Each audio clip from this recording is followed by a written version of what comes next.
Bonjour mesdames et messieurs, bienvenue sur Culture Soccer, l'épisode numéro 2 du podcast francophone qui parle de toutes les ligues américaines, MLS, NASL, USL ainsi que les sélections nord-américaines.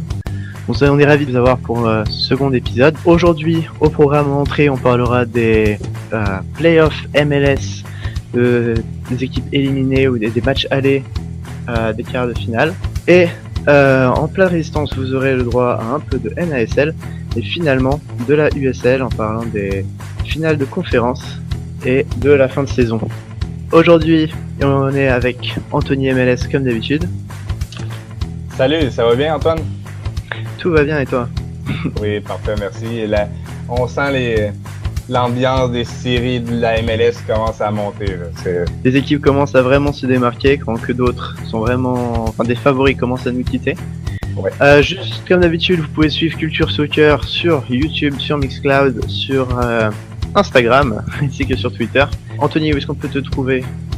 Moi, comme que tu as dit plus tôt, c'est sous le nom sur Twitter de Anthony MLS, mais aussi j'écris pour Lucarne Opposée à propos de la MLS. Et toi? Pareil pour moi, vous pouvez trouver des articles sur Lucarne Opposée ou sur MLS Soccer en anglais. Suivez-moi sur Twitter, @Antoine Latran, et je suis aussi le gérant des French Sounders, du compte Twitter dédié aux Seattle Sounders. Et on va pouvoir tout de suite se mettre dans le bain et commencer à parler des premières équipes MLS qui se sont fait éliminer. Oui, en effet. La première équipe MLS à s'être faite éliminer, San Jose, et c'est pas sur une petite marque, ça a été sur la marque de 5-0. Ils ont encaissé à partir de la 33e minute avec un but de Freddy Montero. Et ils gardaient encore espoir pour la deuxième mi-temps, là, mais Christian Teixeira à la 57e minute, puis Kendall Watson à la 64e minute ont mis fin à tout espoir des Earthquakes. Et finalement, Nicolas Mesquida, rentré vers l'heure de jeu, je crois, a vraiment mis fin au débat avec 2 buts à la 78e, puis à la 80e minute.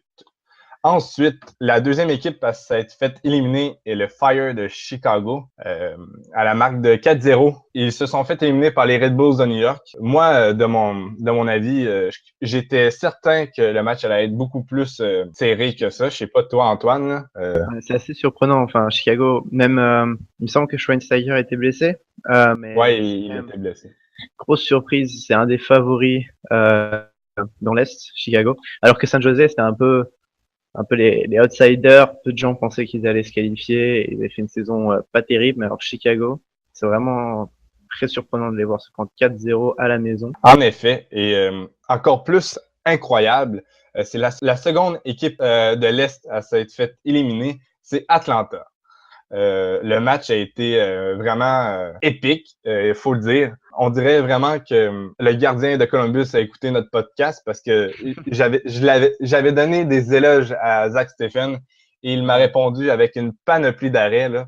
Tout comme Brad Guzan, là, ça a été un vraiment beau match offensif malgré le score de 0-0. Sûr que c'était un des plus beaux 0-0 qu'on ait vu cette année. Mais c'est vraiment très surprenant de Columbus avec tout ce qui se passe autour du club, avec le mouvement. Enfin, on sait pas s'ils vont être déportés à Austin, mais ils arrivent à sortir des matchs incroyables.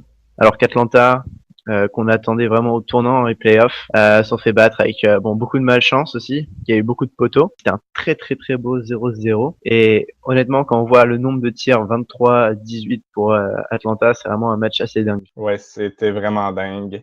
Et finalement, le dernier match de barrage, ça mettait en opposition Houston à Kansas City. Les deux équipes ne sont pas arrivées à se départager au temps réglementaire. Faut avouer que le terrain était vraiment pitoyable à Houston, là, avec les ouragans qu'il y a eu dernièrement. Là, c'est vraiment pas un terrain très, très praticable. Mais c'est ça. C'est finalement Albert Ellis qui a permis à Houston de l'emporter grâce à un but en prolongation. D'après toi, est-ce que c'est mérité au vu de la saison que Houston passe plutôt que Kansas? Peut-être pas pour la saison en général.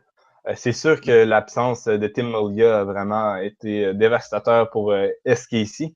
Mais vraiment, là, quand on voit la fin de saison, les 10 derniers matchs, Houston le mérite beaucoup plus que Kansas City.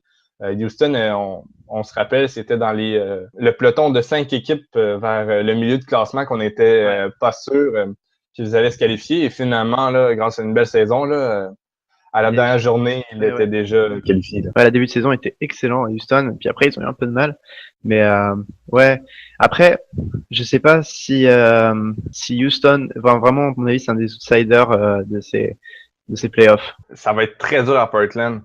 Quand on voit qu'ils ont seulement gagné une victoire, une rencontre à l'étranger, là, à l'extérieur, là, ça va être vraiment pénible à Portland. Mais tout se peut jouer en série, hein. C'est ça la folie des séries, c'est que c'est une nouvelle saison. Ouais, et puis arriver là, c'est déjà quand même un très bon score pour Dynamo, même si ça arrête contre Portland cette semaine, ce serait toujours un bel objectif. D'ailleurs, on peut tout de suite revenir sur le match qui a opposé Portland à Houston, si tu es du même avis. Ouais. Bah, c'était un peu comme tous les matchs de l'Ouest, apparemment, c'était pas super excitant. Non, il y a eu la plus grosse chance, selon moi, a été en début de rencontre lorsque Diego Valeri a servi parfaitement Darlington Nagbe. Mais je ne sais pas si c'est parce qu'il était débalancé ou c'est les conditions du terrain, là. Mais il a complètement raté le cadre, fin seul devant Reddick. Donc, on va dire que pour la fin de saison, on espère que Portland se qualifie pour ne plus voir le terrain tout pourri de Houston. Parce que c'est assez dur de jouer là-bas. Mais ouais, Portland a franchement, à mon avis, plus de chances de se qualifier au match retour qui est lundi soir heure française, donc dans la soirée de dimanche au Québec. Le plus dur pour Portland va être de jouer malgré les blessures, là, parce que Diego Chara vient de se casser un pied. Je crois que Laris Mabiala va être incertain pour le match, le défenseur central de Portland. Donc, eux, là, sont vraiment pas chanceux avec les blessures. Ouais, c'est pas la seule équipe, mais ouais, ils ont vraiment pas de chance. Et va falloir voir comment. Je sais pas si les blessés seront revenus au cas où ils gagnent contre Houston, s'ils sont revenus pour défense, mais va falloir faire avec des remplaçants pour le prochain match. Ouais, j'espère pour eux que Fernando Adi va être présent. Là. Ça pourrait être vraiment un tournant dans la rencontre. Là. C'est vraiment un joueur imposant et je crois qu'il serait capable de faire plier la défense de Houston, qui est vraiment là, solide depuis 4-5 matchs. Ouais, surtout Tyler Derrick, je me souviens que le compte Twitter Soccer France, on en parlait, et Tyler Derrick, c'est vraiment le mec qui peut te sauver des matchs. Enfin, il est incroyable, mais parfois il se trouve complètement aussi. Donc là, en ce moment, il y en a des bons jours. Et s'il continue à un niveau pareil, il pourrait qualifier son équipe. D'ailleurs, il a remporté le titre de joueur du mois pour le mois d'octobre. Là. C'est là qu'on voit que c'est vraiment la pièce maîtresse de Houston, comme un Tim Melia aurait pu l'être pour Kansas City. Donc maintenant, on va enchaîner encore sur l'Ouest pour le second match aller. Ça a été le premier de tous.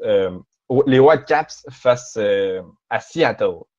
On va l'avouer, là, ça n'a pas été un match vraiment généreux en occasion. Il y a eu je crois, 1 ou 3 tirs cadrés au total dans la rencontre, là, donc ça a vraiment été pauvre en occasion. Par exemple, il y a eu beaucoup d'intensité, il y a eu des tensions, il y a pratiquement eu une bagarre générale vers la 80e minute, je crois. Les esprits se sont vraiment échauffés là, et le public vers la fin là, faisait part de son mécontentement. Faut dire que par exemple à Seattle, on avait vraiment beaucoup de blessés entre Alonso, Svensson, Dempsey était suspendu, Maurice est toujours blessé aussi. On a dû faire jouer Harry Shipp, que vous connaissez bien du côté de Montréal. Ah oui, on est content de vous l'avoir donné. Ouais, il dépanne. Mais ouais, c'est comme vous avez donné aussi Malas ou Wallace. Ouais, Colin Malas qui joue en réserve. Ouais, j'ai aucune idée pourquoi on l'a pris, mais ouais, en réserve. On a aussi dû titulariser Jordi Delem.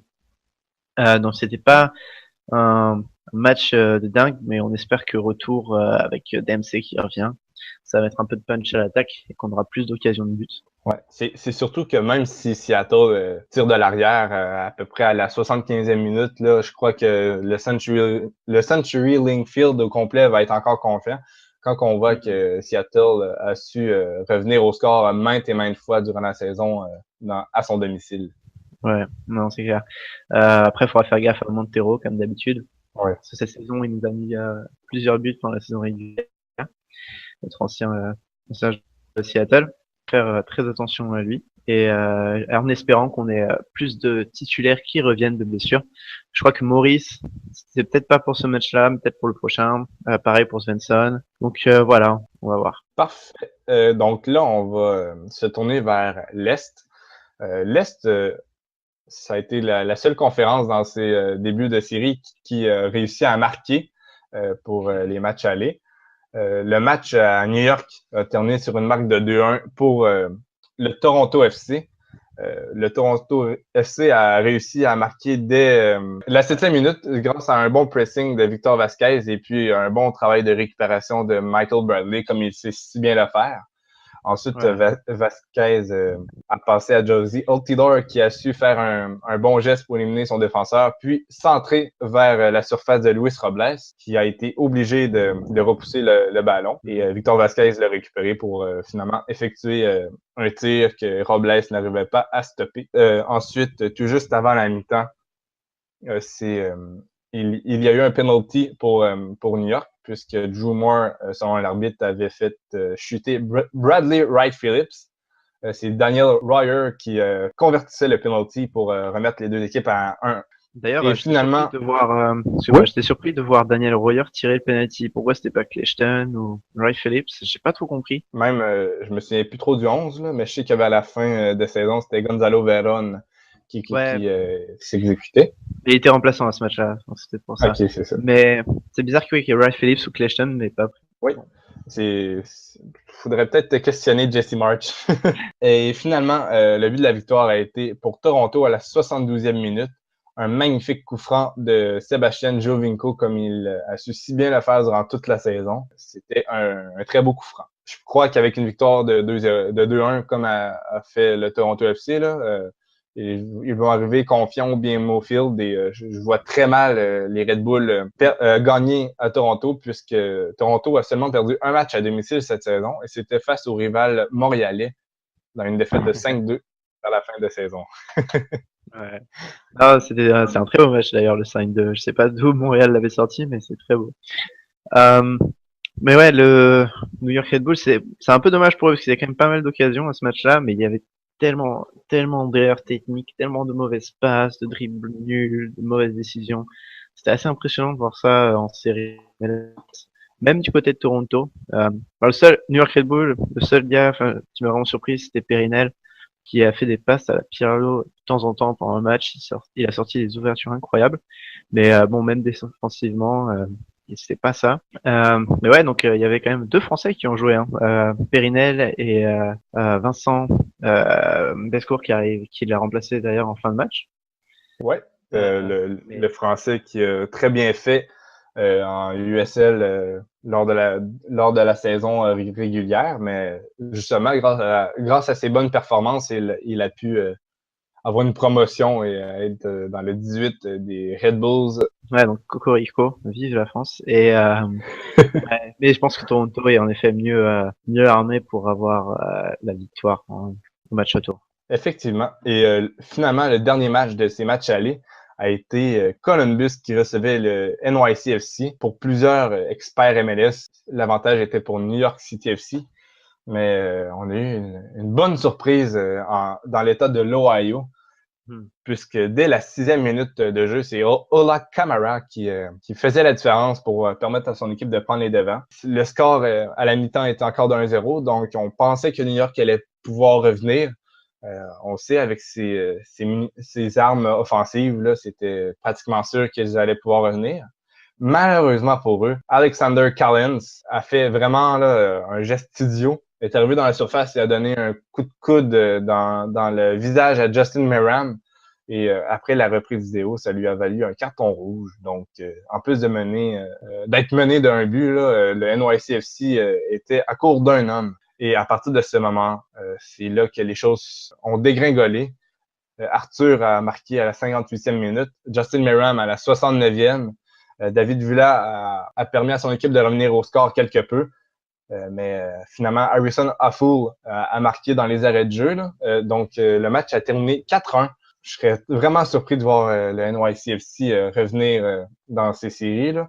Ouais, ça va être très compliqué pour New York. C'est assez surprenant. Columbus, ça fait vraiment plaisir.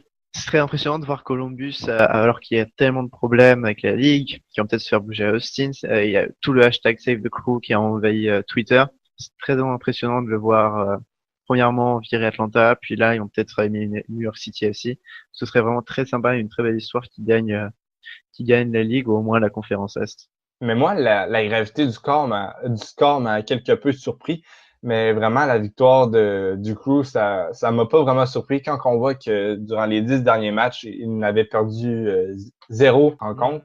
Donc, c'est pas surprenant de les voir gagner, là, mais dans un score aussi élevé, c'est quand même surprenant, oui.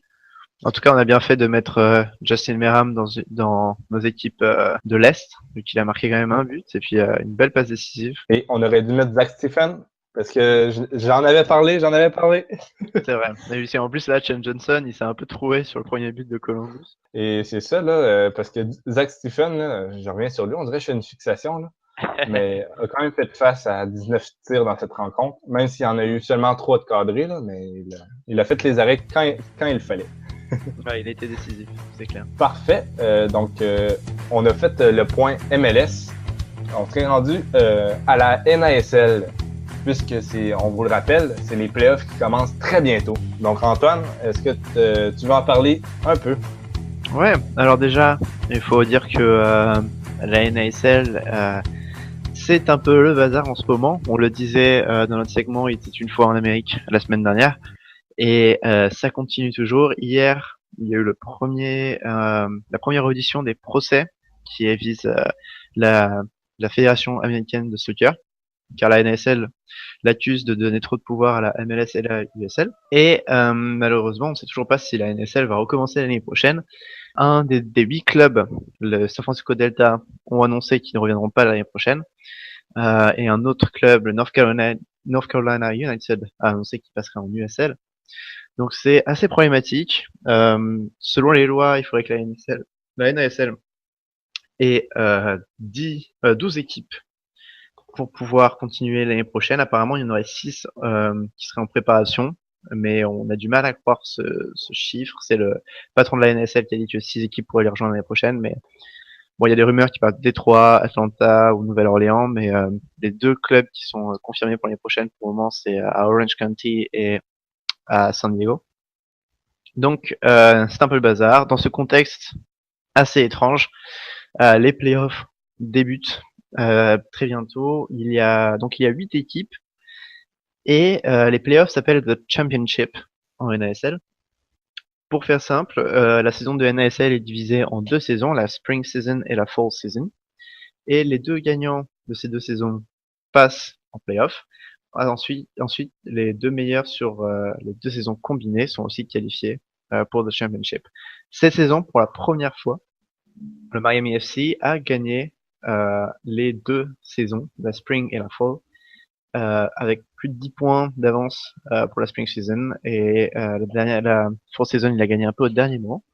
Mais donc, ils sont automatiquement qualifiés, ainsi que les San Francisco Delta, qui étaient 2e sur la saison régulière, les North Carolina United, qui est 3e, et New York Cosmos, qui ont terminé 4e.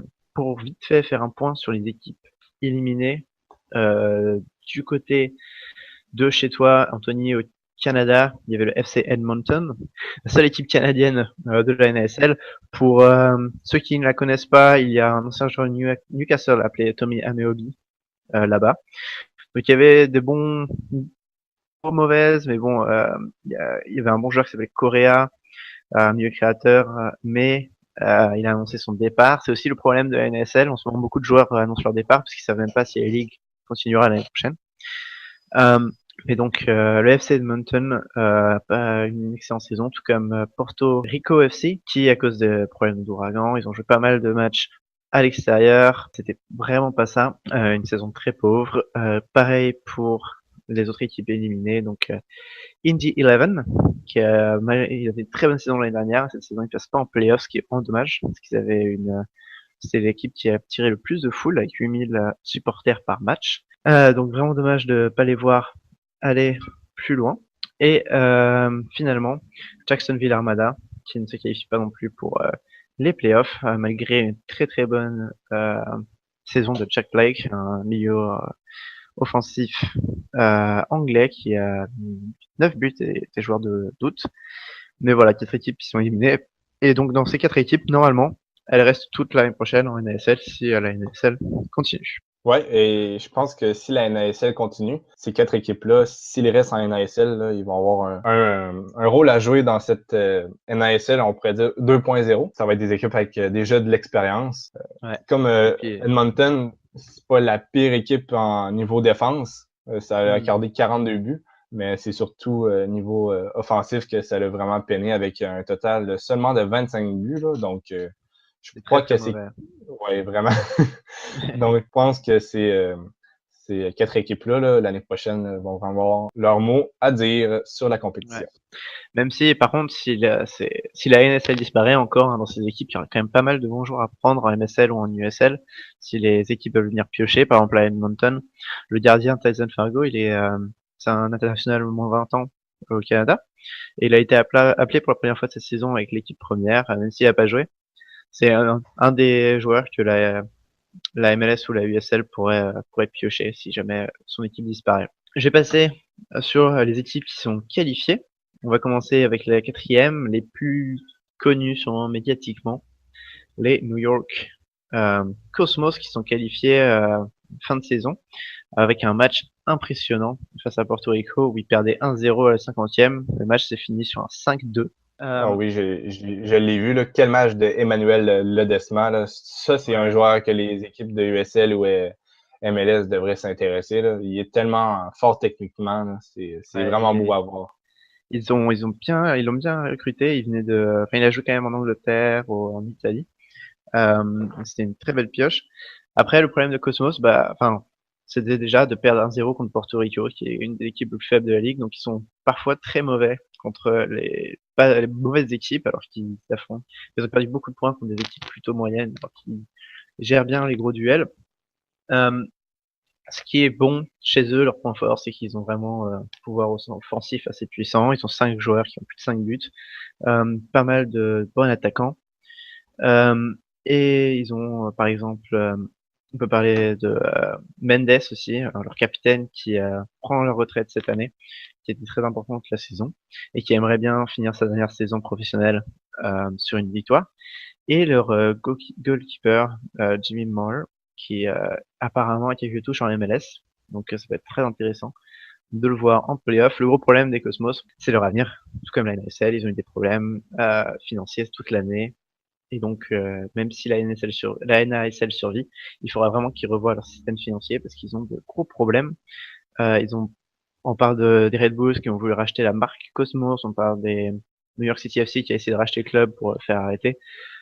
Donc beaucoup de problèmes du côté de New York. On va passer rapidement aussi sur North Carolina FC.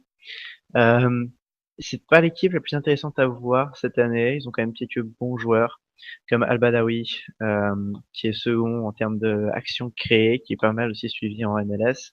Ouais, en plus, lui, il est originaire de la Caroline du Nord, donc c'est vraiment un chouchou du public. Ouais, non, il est vraiment très aimé. Il y a aussi Lank qui est souvent remplaçant, mais qui a quand même marqué 9 buts et 4 qui a eu 4 assists, donc très influent dans le jeu de North Carolina quand il est titulaire. Ouais, aussi Connor Talking, un de leurs éléments défensifs très impressionnant.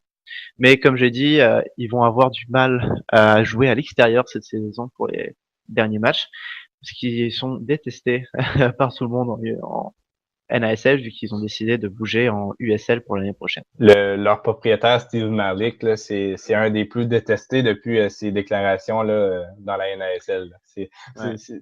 On les voit un peu comme l'équipe traître. Mais... Ouais, exactement. C'est le capitaine qui part du navire qui coule avant tout le monde. Ensuite, le deuxième de la saison régulière, c'était assez surprenant. C'est San Francisco Delta. Je sais que tu les aimes bien, Anthony. Oui. D'ailleurs, là, pour les fans de l'Impact, il y a plusieurs anciens joueurs de Montréal qui évoluent à San Francisco, comme Cal Baker qu'on a pu voir l'an dernier, un joueur comme Carl Ouimet le premier Montréalais est sorti de l'académie, ou bien même Maxime Tissot. Et pour les anciens de Montréal, là, ils jouaient dans le temps dans la A-League, Sinisa Viparipovic. Ouais, beaucoup d'anciens de Montréal et c'était assez impressionnant parce que c'est leur première saison en NASL et bon du coup la dernière, mais je reviendrai sur ça plus tard. Mais ils ont été quand même deuxième en saison régulière, ils ont failli remporter la deuxième partie de saison. Ils ont très bons joueurs, comme j'ai dit. Il y a le français Romald Pézer qui a joué à Ottawa, 3 au Guignon, qui a quand même 12 clean sheets cette saison. Comme tu l'as dit, Carl Becker, l'international canadien, Wimet, qui est aussi international canadien et un ancien de l'Impact, Michael Stephens, qui a quand même 120 matchs avec les Galaxy, une quarantaine avec Chicago. Donc une vraie équipe d'expérience pour San Francisco et ça a marché pour eux cette saison. Au niveau résultat, il y a aussi Jackson, un ancien Brésilien, ancien de Toronto et de Dallas. Le problème, c'est que j'imagine que tous ces salaires ont dû coûter cher. Et cette saison, malheureusement, les supporters ne sont pas trop déplacés. Il y a une attendance de 2000 spectateurs par match en moyenne, ce qui est très faible. Et surtout, le coup de couteau final est arrivé la saison dernière lorsqu'ils ont annoncé partout sur les réseaux sociaux qu'ils avaient vendu toutes les places et malheureusement toutes les places de leur stade de 10 000 personnes et malheureusement il n'y en a que 4 000 qui se sont déplacés, ce qui veut dire que sur les 10 000 places vendues, 6 000 spectateurs ne sont pas arrivés. C'était assez triste. Ils avaient vendu les places peu cher, donc j'imagine que beaucoup de personnes sont venues les ont achetées en pensant y aller, puis finalement non. Mais donc gros problème de popularité dans la ville de San Francisco et c'est sûrement pour ça que l'année prochaine on ne les reverra pas parce qu'ils ont annoncé qu'ils n'avaient pas la puissance financière pour continuer. Mais je crois là, que San Francisco, étant donné que c'est leur première et dernière saison, là, on peut seulement voir ça en Amérique du Nord, là, mais je crois qu'ils ont vraiment leur rôle à jouer dans ces séries-là. J'aime vraiment leur style de jeu. C'est un mélange de technique à l'image du joueur Dagoberto, un mélange de puissance en attaque incarné par Thomas Henneman qui a 9 buts cette saison. Là. Donc, j'aime vraiment l'équipe. C'est un style de jeu technique, mais robuste en même temps. C'est vraiment beau à voir. L'entraîneur Marc Dos Santos, un autre ancien de l'Impact, a vraiment fait un très bon boulot. Ouais, non, il a vraiment. Ouais, il avait fait. En plus, il est habitué de la NSL parce qu'il avait entraîné l'Impact quand ils étaient en NSL. Il avait aussi entraîné l'Ottawa Fury. Donc, ça serait vraiment intéressant d'ailleurs de les voir gagner la NASL cette saison. Ce serait une équipe qui a duré un an, une victoire en NASL. Ce serait assez intriguant cette saison. Les plus réguliers ont été bien sûr Miami FC qui ont gagné les deux, la Fall Season et la Spring Season. Il n'y avait pas de contestation possible. La première saison, ils ont gagné avec 10 points d'avance en plus.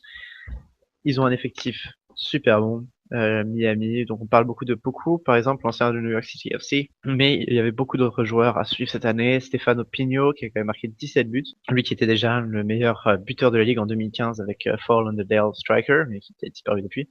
Mais il a fait une saison impressionnante avec Miami. Daniel Villa aussi, le gardien, qui a un des pourcentages de sauvetage les plus intéressants de la ligue. Richie Ryan, le numéro 6, qui est irlandais, 32 ans, qui pourrait aussi atterrir en USL ou MLS l'année prochaine, qui est un numéro 6 super solide. Et surtout, le français Vincenzo Renella, ancien du Betis, qui est prêté cette saison de la part de Valladolid, qui a marqué 11 buts, et surtout qui a fait de super belles actions. Et c'est pas pour rien que 5 des 10 joueurs qui sont nommés pour le titre de meilleur joueur de la saison sont à Miami. Miami qui a aussi une belle attendance régulière cette saison avec 5000 spectateurs. C'est pas énorme, mais c'est pas mal pour une équipe de NSL et c'est vraiment les favoris. Leur entraîneur Alexandre Nesta a vraiment fait du bon travail cette année et les dirigeants ont été prompt à investir. Donc il n'y a pas à dire, c'est eux qui vraiment tirent la NASL vers le haut, même dans les temps les plus obscurs. En effet.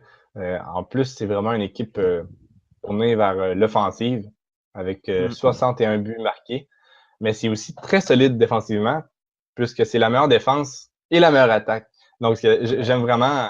Il domine la ligue. Là, c'est le Paris Saint-Germain de la NASL.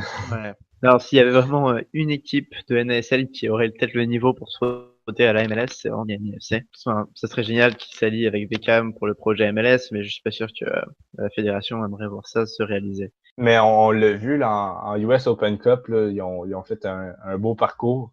Ils se sont fait éliminer par Cincinnati, là, mais c'était comme l'équipe invincible de cette édition-là.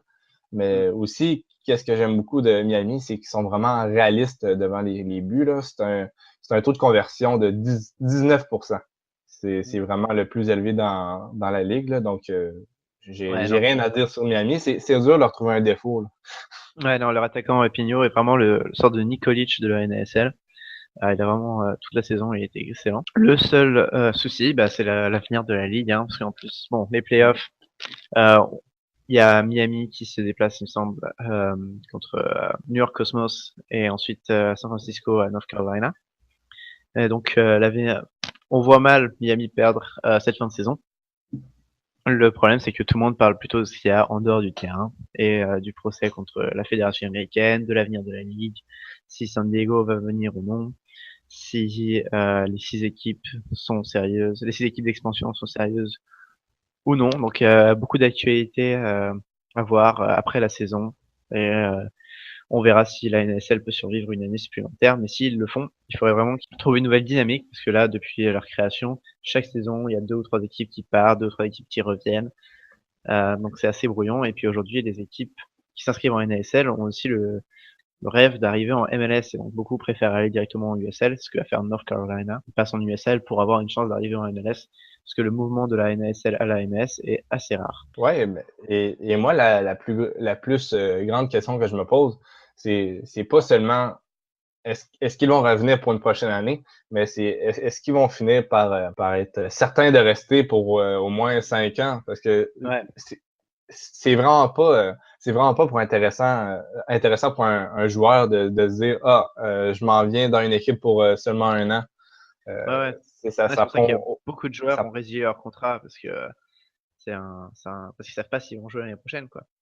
Ouais, c'est ça, parce que être pro, c'est comme tous les autres emplois, là. On a besoin d'une certaine sécurité ils ont des familles à nourrir. Fait que la NASL, c'est vraiment pas devenu intéressant pour tout le monde. Ouais. Et il y a des équipes comme je disais, le Cosmos, qui ont vraiment pas les fonds financiers supplémentaires et pour arriver à se maintenir encore quelques années. Donc, il faudra vraiment voir comment ça va se passer. J'ai du mal à en voir beaucoup passer en USL parce que je pense pas que la USL et la MLS veulent vraiment ces clubs chez eux. Mais en tout cas, si ça se faisait, ce serait super intéressant de voir des villes comme Jacksonville, Indy 11 qui ont des très bons chiffres financiers. Ouais. Surtout là, avec Indy 11, là, il y aurait des très belles rivalités à construire avec Cincinnati qui sont vraiment proches géographiquement. Là, donc, ça mettrait peut-être la table pour, on ne sait pas, dans un futur proche en MLS, là, des rivalités Cincinnati-Indianapolis, qu'on rappelle, font partie des 12 projets possibles d'expansion. Et puis, même Miami avec Orlando, ça ferait une belle rivalité de Floride. Ouais, c'est vrai. Si je dis pas de bêtises, ouais. Et, donc ça serait très beau. Après, moi, perso, ça me ferait vraiment, ce serait très triste de voir Cosmos disparaître, mais par exemple, eux, je vois vraiment pas la ligue accepter le fait qu'ils arrivent en USL, parce que ça prend des supporters, ça pourrait tirer les supporters des Red Bulls de New York City à les rejoindre. Donc j'ai du mal à voir, ouais.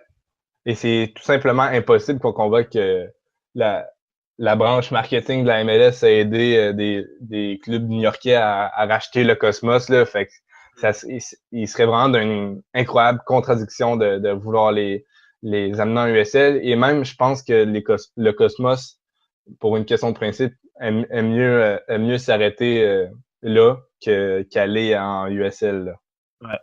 Ouais, non, mais les 2 équipes qui vraiment tirent la NASL, c'est le Cosmos et le Miami FC depuis le début. Et si le Cosmos s'arrête, ça va être très dur pour Miami FC de tirer tout seul la NASL, même si des clubs comme San Diego qui rejoignent l'année prochaine ont l'air très prometteurs.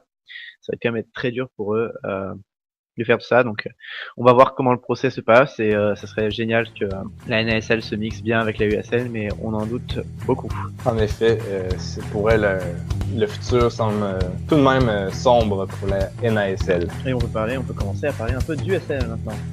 USL, oui, un petit peu plus de positif. Les équipes là, se portent vraiment bien en USL.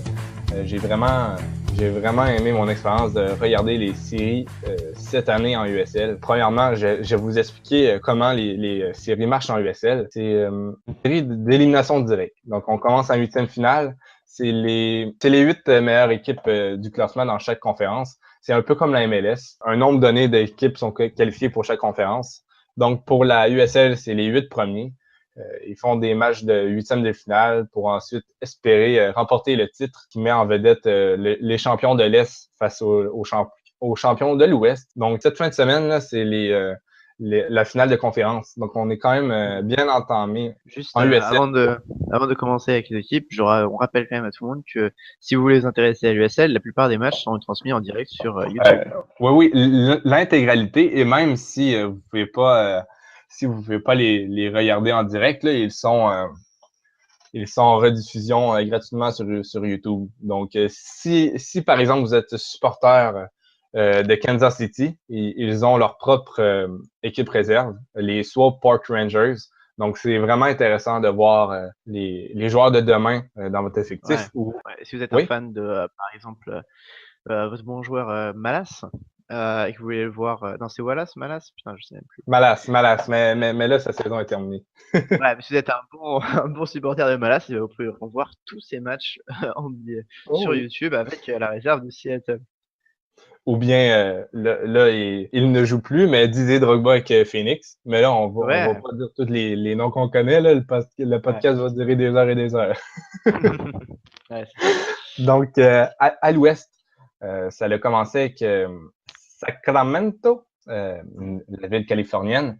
En huitième de finale, eux, ils se sont qualifiés en étant huitième. Donc, ils affrontaient les meilleurs de l'ouest, les Real Monarchs, qui est le club réserve Real Salt Lake, qui ont remporté le Supporter Chills de USL. Donc, Sacramento, pratiquement personne les mettait favoris. Et Sacramento a été très solide face à un des meilleurs buteurs de la ligue, comme Chandler Hoffman, que je serais vraiment pas surpris de voir avec le Real Salt Lake. La rencontre s'est rendue en prolongation. Et là, aucune des deux équipes là-dessus s'est départagée. Donc, ça s'est rendu en penalty. Et là, c'est à ce moment qu'Evan Newton, le gardien de Sacramento, a joué les héros pour pouvoir permettre à son équipe de se qualifier. Et Sacramento, on rappelle, aussi une des équipes qui a le plus de chances. Bon, on fait pas de pari, mais qui est quand même mis dans les favoris pour avoir une place en MLS. Ouais, ils sont, comme tu dis, dans les favoris pour se tailler une expansion dans la MLS avec Phoenix. Pour l'instant, dans les projets de l'Ouest, là, c'est ces deux-là qui reviennent assez souvent. Et Sacramento, leur effectif est vraiment bien fait. Il n'y a aucun joueur qui sort du lot. Il y a peut-être Jeremy Hall qui a très bien fait, Luis Espino Vasquez également. Mais vraiment, moi, là, c'est leur gardien Evan Newton que j'ai aimé lors de cette saison. Et en demi-finale, cette équipe affrontait les Swope Park Rangers. Comme je l'ai dit un petit peu plus tôt, c'est la réserve de Kansas City.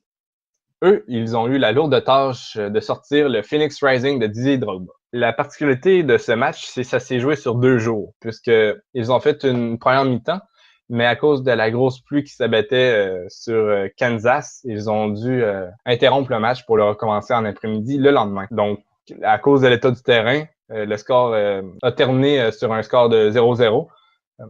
Mais dans les prolongations, après 9 minutes de jeu, Didier Drogba marquait d'une tête sur un coup franc d'Alexandro Riggi, un autre ancien de l'Académie de l'Impact. Mais Swope Park Rangers faisait vraiment preuve de résilience et égalisait 10 minutes plus tard avec Amer Didik qui effectuait lui aussi une tête. Donc, c'était 1-1 au moment des penalties. Et Swope Park Rangers en sont sortis victorieux. Là. Bref, malgré les individualités qui semblaient plus fortes du côté de Phoenix, c'est Swope Park Rangers qui est sorti victorieux. Et les joueurs les plus importants pour Kansas, c'est Carlton Belmar, que je serais pas surpris de voir lui aussi l'année prochaine en MLS, ou un joueur comme Christian Duke. Donc, je vais vous parler de cette rencontre entre Swope Park Rangers et Sacramento. Durant la première mi-temps, c'est Swope Park Rangers qui étaient les plus dangereux, mais ils n'arrivaient pas à marquer, soit à cause du gardien Evan Newton, comme je l'ai dit un petit peu plus tôt, qui était vraiment étincelant, soit à cause des montants. Cependant, il était récompensé lors du début de la deuxième mi-temps lorsque Colton Billmore reprenait le retour de Taylor Patcher pour marquer. Bref, la réserve de Kansas City passait bien près de doubler leur avance, mais Patcher manquait le cadre quelques minutes après le premier but. Sacramento allait tenter de revenir sans en être capable, donc c'est les Swope Park Rangers qui sont passés en finale de conférence qu'on va pouvoir voir le 4 novembre prochain. En plus, ils jouaient à l'extérieur, les Rangers? Non, ça s'est joué à Kansas City. Dans le fond, je vais vous expliquer l'histoire, là, c'est quand même complexe.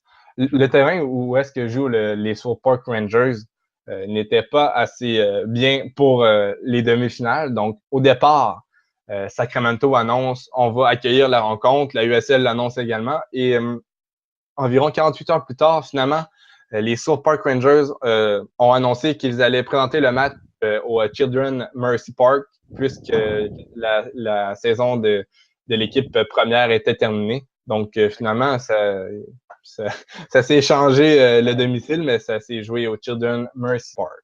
Les deux autres prétendants pour arriver en finale de conférence étaient dans l'Ouest, étaient le OKC Energy. En huitième, OKC devait éliminer une des meilleures équipes de l'Ouest, le Reno FC.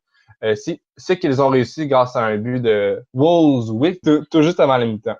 Et lors de la deuxième mi-temps, même si les Reno ont vraiment passé bien près de marquer, soit à cause du meilleur buteur de la Ligue, Dan Kelly, ou bien du meilleur passeur, Christopher Wehan. Mais OKC a tenu bon. Le dernier prétendant était San Antonio. En huitième, San Antonio recevait les Tulsa.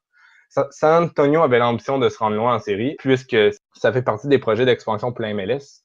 Mais malheureusement pour eux, lors de cette rencontre, ça commençait très mal. Lorsque Paris G marquait dès la 23e minute à l'aide d'une des plus belles frappes des huitièmes de finale. Si vous pouvez aller la voir, là, c'est vraiment une belle frappe.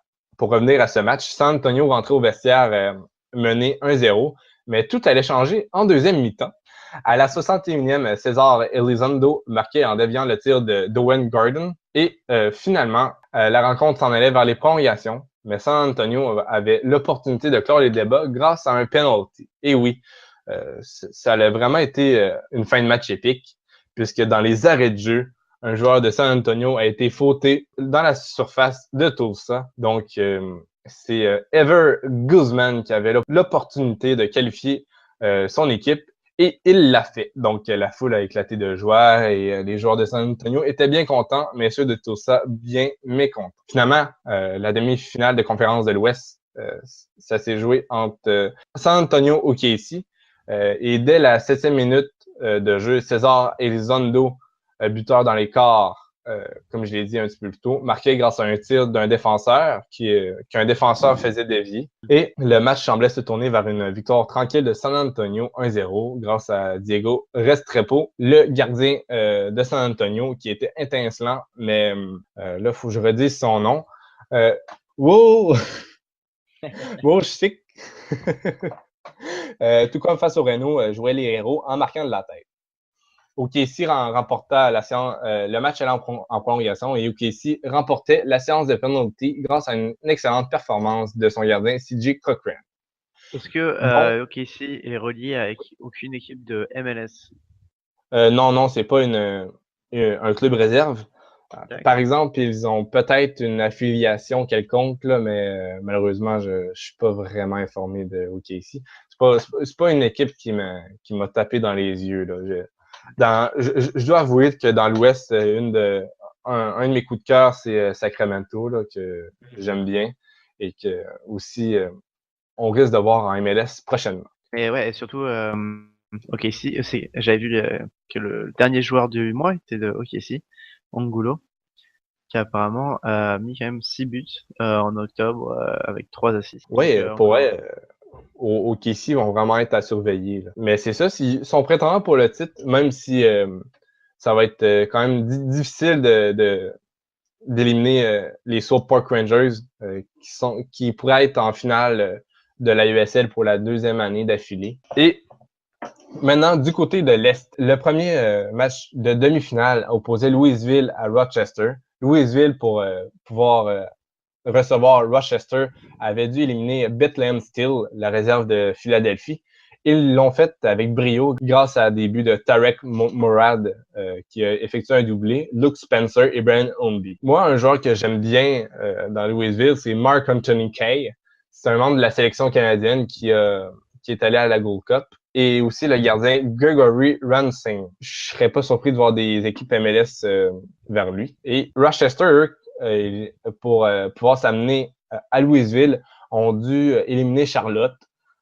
C'est les Rhinos qui marquaient le premier but de la rencontre, mais Enzo Martinez, un joueur clé de Charlotte, égalisé en deuxième mi-temps. Les deux équipes n'arrivaient pas à se départager, malgré une domination de Rochester, mais c'est finalement Stéphane Defrager qui marquait en prolongation en déviant le tir de Kenardo Ford. Les joueurs à surveiller dans Rochester pour la rencontre qui avait lieu à Louisville, c'était l'haïtien Cristiano François, qui est vraiment excellent. Rochester a également 2 Français. Sofiane Tergou, qui joue assez régulièrement pour Rochester. C'est un joueur de vraiment bonne qualité.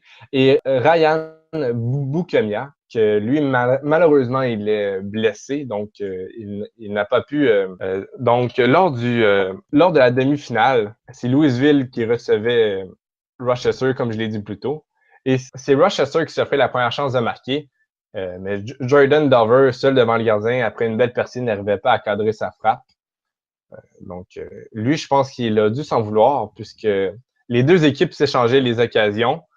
C'était vraiment, vraiment intense comme rencontre et la prolongation semblait inévitable. Mais ça, c'est avant que Brian Ownby marque à la 77e grâce à un magnifique duel remporté sur le gardien Thomas Gomez. L'entraîneur de Rochester faisait rentrer le Français Sofiane Tergou quelques minutes plus tard, mais lui et ses coéquipiers n'arrivaient pas à revenir au score. Donc, le premier prétendant pour la finale de l'Est, c'est Louisville. La deuxième rencontre de ces demi-finales mettait en vedette Tampa Bay et les Red Bulls, l'équipe réserve. Tampa Bay, pour se rendre en demi-finale, avait dû éliminer le FC Cincinnati. Et ils l'ont bien fait grâce à une victoire de 3-0, avec notamment un doublé de Marcel Schaeffer, vraiment un gros joueur à surveiller. Et un but de Georgi Irstov. Ouais, Tampa Bay, c'était vraiment un des favoris, je trouvais, à l'Est. Mais un joueur qui est vraiment intéressant dans Tampa Bay, je sais pas si ça va vous dire quelque chose, c'est Joe Cole. C'est le joueur anglais passé par Lille dans les temps de Eden Hazard, Gervinho et même Obraniak. Ouais. Donc, c'est vraiment un joueur qui est intéressant à avoir évolué à Tampa Bay. Il a mis un but incroyable, je me souviens. Je crois que c'était l'année dernière. Il y a une saison où il avait marqué un but incroyable qui était même presque présélectionné pour le prix Puskas. Donc ouais, il est toujours au top malgré son âge. Ouais, d'ailleurs là, c'est chez les supporters de Tampa Bay là, on redoute la fin de sa carrière prochainement. Et le concurrent de Tampa Bay pour ces demi-finales était les Red Bulls de New York. Les Red Bulls de New York se rendaient à Charlestown pour y affronter les Batteries.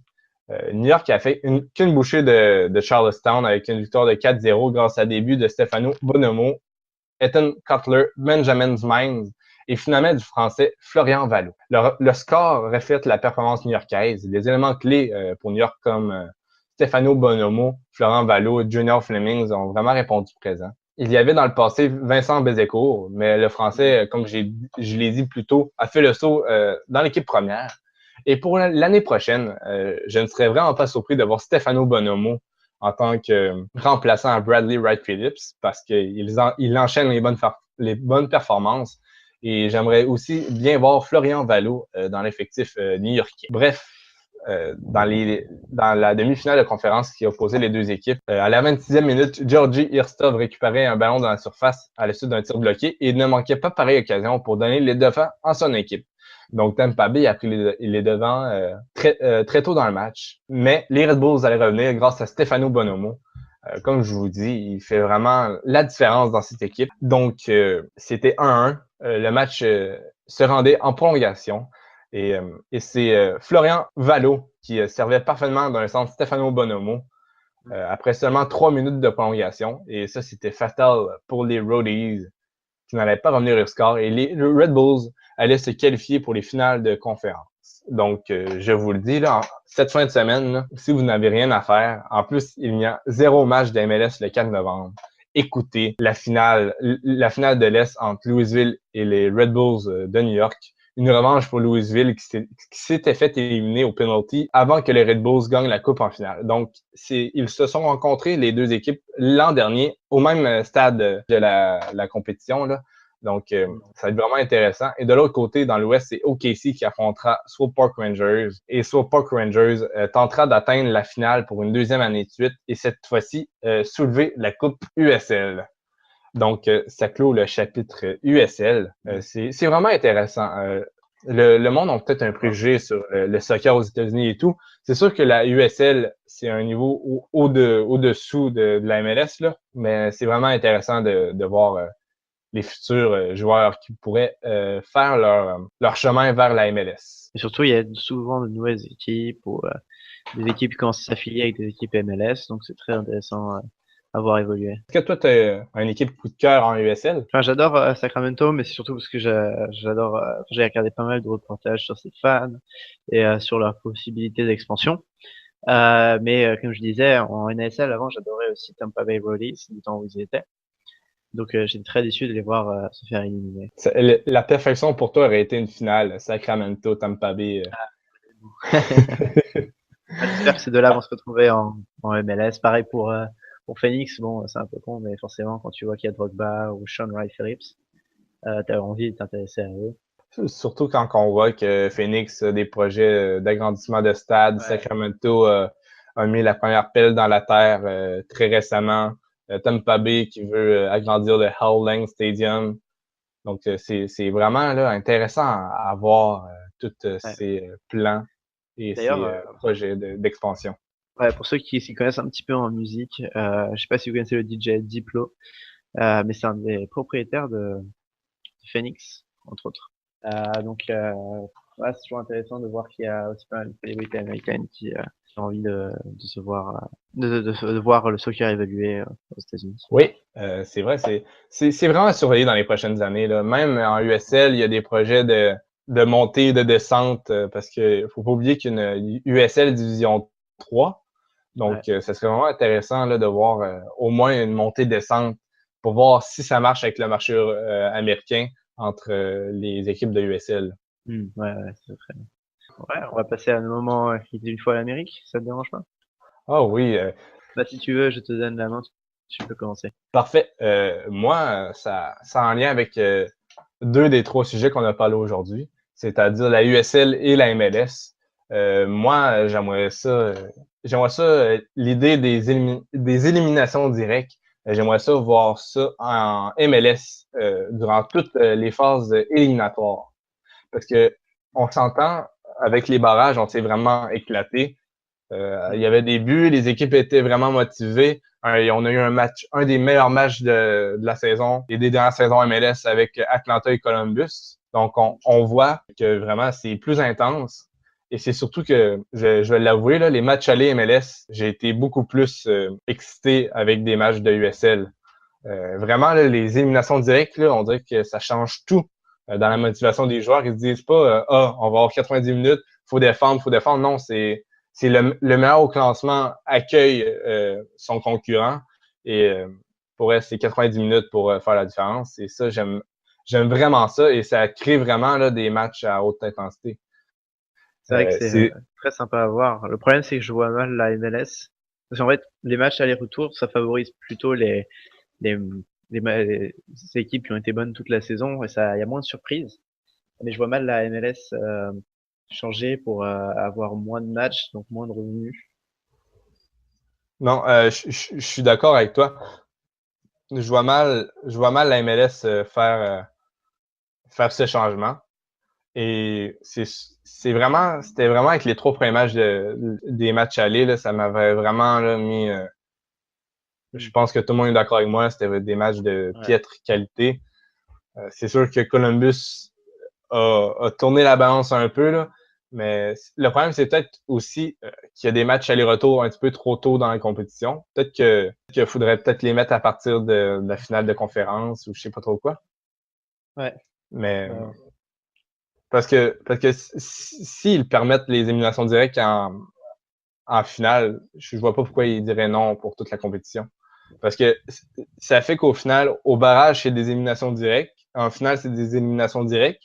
Et entre les deux, c'est des matchs aller-retour. Ouais. Soit faire barrage demi-finale en match aller-retour. Et je comprends la finale. La finale, c'est beaucoup mieux en élimination directe, là. Mais j'aimerais ça qu'ils se branchent un jour. Ouais, bon, souvent la MLS, c'est la priorité à l'argent plutôt qu'au beau jeu. Ouais, ben, je comprends que ça a plus d'argent. Et c'est peut-être moi qui est dans un nuage gris en ce moment avec les matchs allés qui ont vraiment été déplorables, là. J'espère qu'en finale de conférence, je vais retirer mes paroles puis que je vais être aux anges. Ouais. Moi, mon moment était une fois l'Amérique est dédié au Las Vegas Lights, le nouveau club d'expansion de la USL. Je sais pas si vous avez vu, mais c'est vraiment, enfin, c'est assez surprenant. C'est à l'encontre de ce que fait la MLS. Déjà, les équipes qui ont un surnom style Las Vegas Lights, c'est pas très MLS 3.0. Aujourd'hui, c'est des noms plutôt FC ou SC ou United, des trucs pas très originaux. Et c'est très sympa de voir qu'il y a un club qui embrasse vraiment la culture de sa ville. Cerise sur le gâteau, c'est vraiment le logo du LV Lights. Pour tous ceux qui l'ont pas vu, je vous conseille de regarder. C'est vraiment ça ça prend toute la ville de Las Vegas dans un logo. C'est vraiment assez drôle, mais en même temps super sympa parce qu'ils sont apparemment concertés les fans pour le créer, ce logo. Il fait vraiment penser au panneau Welcome to Fabulous Las Vegas qu'on voit à l'entrée de la ville et tous les néons qu'on voit sur le strip de Las Vegas. Donc c'est franchement très sympa, vraiment à l'encontre de ce qui se fait en MLS, mais perso j'adore, même si j'avoue avoir des doutes sur un club à Las Vegas. Pour moi, c'est vraiment pas le marché que devrait trouver la MLS parce que ça marche. La MLS marche très bien et le soccer marche très bien dans les villes un peu qui ont une culture un peu plus hipster. Voilà, San Francisco, Seattle, Vancouver, enfin tout ce qui est dans le nord. Et je sais pas si Las Vegas, qui est surtout une ville touristique, marchera bien. Mais en tout cas, bon, pour un club USL, ça devrait plutôt aller. Ouais. Et moi, j'ai eu la chance de pouvoir aller à Las Vegas 4 jours. Et pour elle, là, le nom et le logo là, reflètent parfaitement la ville. Je pense que pour elle, c'est un des meilleurs travails là, que j'ai vu pour vraiment créer une identité autour de l'équipe. Là. Pour elle, je trouve que le travail c'est fait à la perfection. Et c'est tout comme à San Diego, là, c'est les fans qui ont pu choisir le nom. Là, et je crois que la majorité a choisi les Lights. Et ils ont très bien fait là, parce que ça reflète. Tu penses à Las Vegas, tu penses aux lumières de 24 heures sur 24 et tout. Là. Ouais, non, c'est vraiment plus. En tout cas, c'est plus sympa que je trouve le 1904 de San Diego. Au moins, c'est plus. Ça prend plus de raison. C'est plus. Il y a plus de sens. Ben, aussi, qu'est-ce qui a plus de sens, c'est d'essayer d'aller chercher une expansion en USL au lieu de quand il y a une ASL. Là. C'est clair, en ce moment. Faut mieux faire en USL. Mais ouais, je valide complètement ce design qui fait vraiment aussi un peu années 80, comme les vieilles séries policières. Enfin, je trouve vraiment cool. Ouais, je suis du même avis. Donc là, on est déjà vers la fin de l'émission. Donc, on va conclure. Antoine, c'est où qu'on peut te retrouver? Comme j'ai dit, sur Twitter, @Antoine Latran, Instagram pareil. Sur Twitter, je gère aussi le compte des supporters français de Seattle @French Thunders. Je vraiment remercie tous ceux qui nous écoutent aussi, parce que c'est très sympa. Il y a eu de bonnes réceptions par rapport au premier épisode de la semaine dernière. Donc j'espère que ceux qui nous écoutent vont continuer à s'intéresser aux ligues américaines comme on le fait. Moi, c'est Anthony de Varenne. Vous pouvez me retrouver sur Twitter au nom de Anthony MLS. Moi, contrairement à Antoine, je suis complètement indépendant. J'ai aucune page d'équipe MLS. Montréal, quand même. Ouais, dans mon cœur. Et comme Antoine, j'écris sur Lucarne Opposée. N'oubliez pas, vous pouvez nous retrouver sur Twitter, sur Culture Soccer, également sur YouTube, Culture Soccer, Mixcloud également, et même sur Instagram, où est-ce qu'on partage nos expériences footballistiques. Donc, merci, et merci à tous de nous avoir écoutés, et à la prochaine!